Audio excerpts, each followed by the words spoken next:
All right, what's happening in TikTok? Here's another one of those ghosty things running around that, we just have to say something about. Listen, just read this. I mean, if you just read this, you will see this thing goes around in circles. And if you want somebody to take you seriously, don't send them this kind of stuff. Somebody is seriously trying to punk you, sending this stuff out. Now, if this is the Sovereign Rabbit stuff, man, you already know that it costs. You already know. I'm not going to go there, but you already know that the cost was way too high. You can go back and look at my other videos to see that. So, you see how he's talking about being a beneficiary? And it's really hard to be a beneficiary in a court case when you haven't filed a certificate of trust.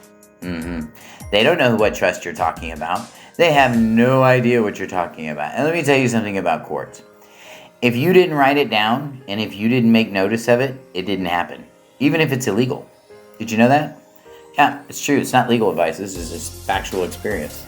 Those of you guys talking about how to get these cops and get their bonds and this and that, here's a free one for you. Look up the Texas Commission for Law Enforcement.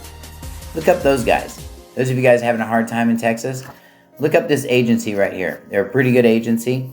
And those of you guys that are looking for bond information, might be a place to look. I really can't say yes or no just yet. But here's what I can tell you. I got a class coming up this weekend. If you're tired of getting all this stuff in bits and pieces like this, okay, and whether you know it works or doesn't work, you don't know.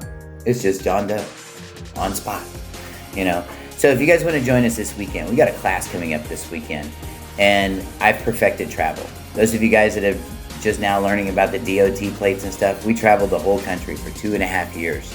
That's right, me and my family. In an RV, in a van, not one stop. How did I do it? We're going to talk about that. We're going to talk about that this weekend. Also, another thing that we're going to talk about is we're going to talk about claims, administrative claims. How do you deal with these guys? These officials, when they do things they're not supposed to do, when they're officially supposed to be in their capacity. What do you do? How do you deal with it? And who out there actually has some real results? Not many. There's a lot of folks talking, not enough folks doing. Join me this weekend. I'll talk to you guys, and I'll show you how it's done. And I'll show you that I've actually done it. And if that's what you're looking for, you're in the right place. If it's not, keep flipping. My web address is right up here. Schedule an appointment with me. I'd love to meet with you, and it's required before you take the class. So if you're interested, let me know. Be blessed, everyone.